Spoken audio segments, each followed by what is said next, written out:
پرانی حویلی، دو بڑے تالے اور ایک چھپا ہوا معصوم گناہ۔ زویا کی سوتیلی ماں ہر رات اندھیرے میں اس کو کوٹھری میں کیا کرنے جاتی تھی۔ جب راز کھلا تو حویلی کی دیوار بھی کانپ اٹھی۔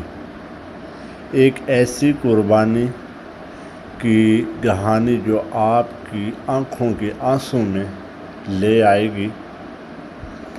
شہر کے پرشور علاقوں سے دور ایک خاموش اور اداس سی بستی میں ایک پرانی حویلی کھڑی تھی۔ اس حویلی کی دیوار اپنی قدامت کی داستانیں سناتی تھی۔ یہ گھر زویا کا تھا، جو اپنے ابو اور اپنی امی سوتیلی ماں فرحت کے ساتھ یہاں رہتی تھی۔ زویا کی اپنی ماں کا انتقال بچپن میں ہی ہو گیا تھا اور وہ 2 سال پہلے اس کے ابو نے فرحت سے شادی کر لی تھی۔ فرحت ایک نہایت خاموش طبعی عورت تھی۔ وہ گھر کے کام کاج تو سلیقے سے کرتی تھی، لیکن اس کی آنکھوں میں ہمیشہ ایک عجیب سی اداسی اور ہونٹوں پر خاموشی رہتی تھی۔ زویا کو شروع سے ہی فرحت پسند نہیں تھی۔ اسے لگتا تھا کہ فرحت اس کے ابو کی دولت کی خاطر اس گھر میں آئی ہے اور شاید اس کے پیچھے کوئی گہرا راز چھپا ہے۔ اس شک کی سب سے بڑی وجہ حویلی کے پچھلے حصے میں موجود وہ چھوٹی سی کوٹھڑی تھی، جس کے دروازے پر ہمیشہ 2 بڑے زنگ آلود تالے لٹکے رہتے تھے۔ زویا نے کبھی کسی کو اس کمرے میں جاتے نہیں دیکھا تھا، سوائے فرحت کے۔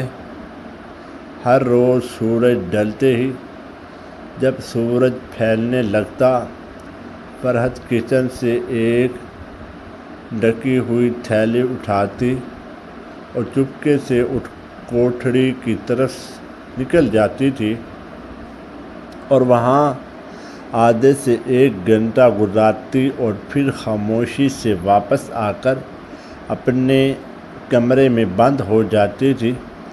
زویا نے کئی بار اپنے ابو سے اس کمرے کے بارے میں پوچھا، لیکن انہوں نے ہمیشہ یہ کہہ کر بات ٹال دی کہ وہاں پرانا انا کباڑ اور کچھ یادیں بند ہیں، تم وہاں مت جایا کرو۔ ابو کا یہ جواب زویا کے تجسس کو مزید بڑھا دیا۔ اسے لگنے لگا کہ شاید فرحت وہاں کوئی جادو ٹونا کرتی ہے یا پھر کوئی قیمتی خزانہ چھپا رکھا ہے۔ وقت گزرتا گیا اور زویا کا شک یقین میں بدلنے لگا۔ ایک دن اس نے فیصلہ کر لیا کہ وہ اس تالے کے پیچھے چھپ کر سچ کو سامنے لا کر رہے گی۔ اس رات اس کے ابو ایک کاروباری سلسلے میں شہر سے باہر گئے ہوئے تھے۔ حویلی میں ہوا کا عالم تھا۔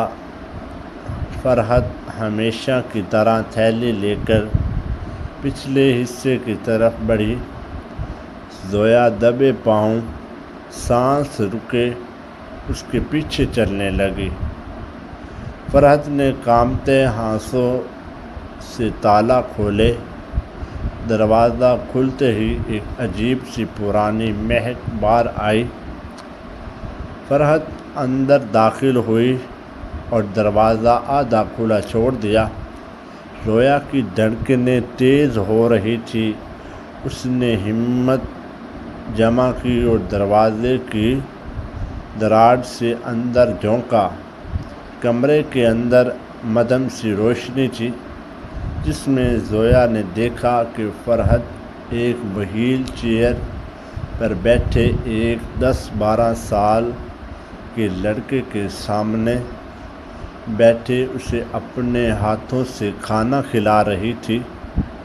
وہ لڑکا نہایت کمزور اور معذور تھا، لیکن اس کی آنکھوں میں فرحت کو دیکھ کر ایک چمک آ جاتی تھی۔ فرحت اسے کھانا کھلاتے ہوئے دھیمی آواز میں بولی، لوریاں سنا رہی تھی اور اس کے سر پر پیار دے رہی تھی۔ زویا یہ دیکھ کر ہکا بکا رہ گئی۔ اس نے تو سوچا تھا کہ وہاں کوئی دولت یا جادو ہوگا، مگر یہاں تو ممتا کا ایک انوکھا منظر تھا۔ زویا سے رہا نہ گیا، اس نے دھکا دے کر دروازہ کھولا اور اندر داخل ہو گئی۔ فرحت اسے دیکھ کر بری طرح ڈر گئی اور گھبرا کر اس لڑکے کے سامنے ڈال بن کر کھڑی ہو گئی۔ زویا، تم یہاں کیا کر رہی ہو؟ فرحت کی آواز میں خوف تھا۔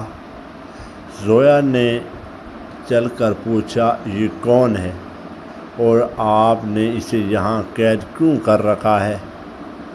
کیا یہ آپ کا کوئی گناہ ہے؟ فرحت کی آنکھوں سے آنسو بہنے نکلے۔ اس نے کانپتی آواز میں بتایا، یہ میرا بیٹا ہے زویا، میرا اپنا خون ہے۔ زویا حیران رہ گئی۔ اس سے تو بتایا گیا تھا کہ فرحت کی پہلے کوئی اولاد نہیں۔ فرحت نے بتانا شروع کیا، شادی سے پہلے جب تمہارے ابو نے میرا رشتہ مانگا تھا تو میں نے انہیں بتایا تھا کہ میرا ایک معذور بیٹا ہے جو ایک حادثے میں اپنی ٹانگیں اور آواز کھو چکا ہے، لیکن تمہارے ابو نے صاف کہہ دیا کہ وہ ایک معذور بچے کی ذمہ داری نہیں اٹھا سکتے۔ انہوں نے شرط رکھی کہ اگر میں شادی کرنا چاہتی ہوں تو مجھے اپنے بیٹے کو کسی یتیم خانے یا رشتہ دار کے پاس چھوڑنا ہوگا، لیکن میں ایک ماں تھی زویا، میں اسے کسی کے سہارے کیسے چھوڑ دیتی؟ میں نے تمہارے ابو سے جھوٹ بولا کہ میں نے اسے دور پار کے رشتہ داروں کے پاس بھیج دیا، مگر میں اسے چھپ کر اس حویلی میں لے آئی۔ میں نے اس کوٹھڑی کو اس کے گھر بنا دیا تاکہ یہ میری نظروں کے سامنے رہے، چاہے مجھے اسے دنیا سے چھپا کر ہی کیوں نہ رکھنا پڑے۔ زویا کا دل پاش پاش ہو گیا۔ وہ جیسے پتھر دل سمجھتی تھی، وہ تو قربانی کی ایک عظیم مثال نکلی۔ فرحت نے روتے ہوئے کہا، میں روز ڈرتی تھی کہ اگر تمہارے ابو کو پتہ چلا تو وہ مجھے اور میرے بچے کو نکال دیں گے، اسی لیے میں نے یہ دکھ تنہا سہا ہے۔ زویا آگے بڑھی اور فرحت کا ہاتھ تھام لیا۔ اس کی اپنی آنکھوں میں بھی آنسو آئے تھے۔ اس نے کہا، امی مجھے معاف کر دیں، میں نے آپ کو ہمیشہ غلط سمجھا تھا، لیکن اب آپ اکیلی نہیں ہیں، ہم مل کر ابو کو بنائیں گے اور اس معصوم کو وہ حق دلائیں گے جس کا یہ حقدار ہے۔ اس رات حویلی کا وہ بند کمرہ ہمیشہ کے لیے کھل گیا۔ زویا نے صاف ایک ماں کا راز پایا، بلکہ اس نے اپنی کھوئی ہوئی ماں کی ممتا بھی فرحت کی صورت میں مل گئی۔ ماں کا پیار کسی شرط یا بندش کا محتاج نہیں ہوتا۔ کبھی کبھی خاموشی کے پیچھے بہت سا دکھ اور قربانیاں چھپی ہوتی ہیں، جنہیں صرف محبت کی آنکھوں سے ہی دیکھا جا سکتا ہے۔ اگر آپ کی لائف میں بھی اس طرح کا کوئی معاملہ ہے تو آپ نے ویڈیو میں لازمی بتانا، کمنٹ کر کے لائک اور سبسکرائب ضرور